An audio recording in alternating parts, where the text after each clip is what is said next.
Hello. Welcome to the fifth episode of this podcast. And today we're going to be talking about the financial success of companies, family businesses to be specific. Most people have a thought process that says that it's a natural tendency for a business to be successful, that they should be financially successful. I will leave that to you to judge whether that's the case or not. But let's attempt to talk about something which is important in any family business, which is the business. I need it to be a financial success because it's the one that's going to feed not just the family, which is its main purpose, but it's going to feed all the people who work within the business. And to do that, we have to understand what are the key success points that we will be focusing on. You have a lot of companies who focus just on the top line. And you have a lot of companies who just focus on the bottom line, i.e. The revenues, which is the top line, or the net profit, which is the bottom line. I'd like to focus on something which is much more important, which is cash flow. Because it's useless having great assets, but not being able to pay out. In the family business parlance, there's a concept saying paper rich, pocket poor. Because I can have great assets, but I don't have the cash flow, the liquidity to be able to do what I need to get done. It's a balance. What do you want? Sometimes giving up some rewards to ensure cash flow is significant, it's important. But families seem to forget that when they first start out because they're thinking, I'm going to sacrifice salary, I'm going to sacrifice money, I'm going to sacrifice this because I want to build up a huge amount of assets that will eventually in the future churn money. That's one way. If you're willing to step on your desires and your needs temporarily, in the short term, with the idea of being able to reach that point, end goal, that's great, and it'll happen. Because you're doing that. However, as the family business starts to increase and grow, as the family starts to increase and grow, the family business now has to adjust to what are the requirements of the family. So I cannot keep on putting the company in a growth phase when the family is constantly crying out for liquidity. Unless the family together accept that we don't want the short-term rewards and we want the long-term rewards. Then there's an opportunity for you to grow in terms of the financial structure, long-term financial structure. And it's key to understand that how you adjust your finance is how stable you'll have a family. When you're the entrepreneur, you're starting a family business. You're the one who starts this family business. The business will live and die by you. Meaning, you will give up a lot in terms of cash rewards immediately, payouts, dividends, whatever, because you want to take that money that you're making from the business and inject it back into the business. If you get married and you have kids, then the marriage, the wife or husband, spouse, and the kids will start demanding, not necessarily because they're bad, but they want to eat, they want to travel, they want to go to school, they might have medical issues. You have all of these things happening. And that demands money. I need to pay. I can't defer that. So I need to adjust my financials in the business to reflect that.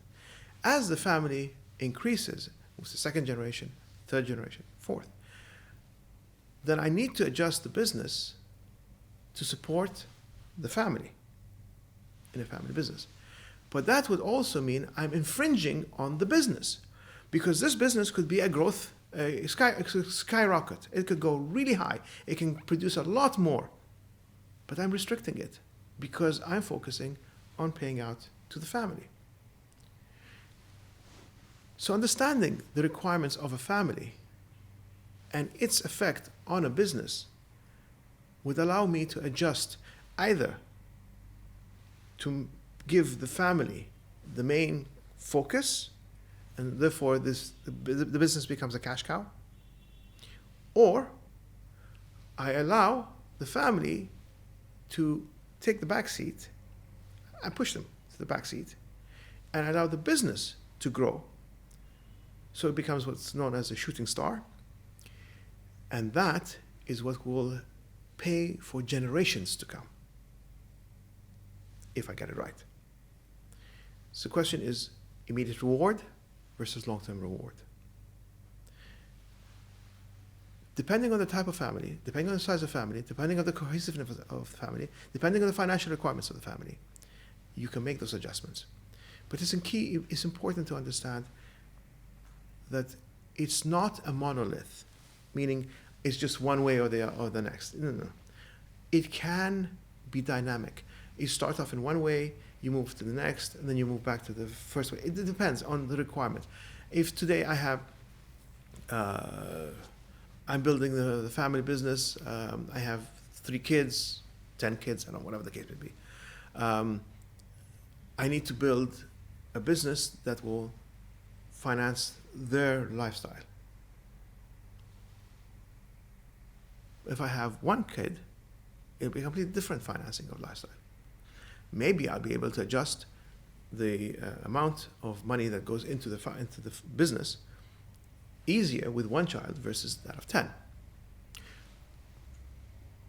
But by having 10, I might have great assets that will eventually come into the business that will help build the business.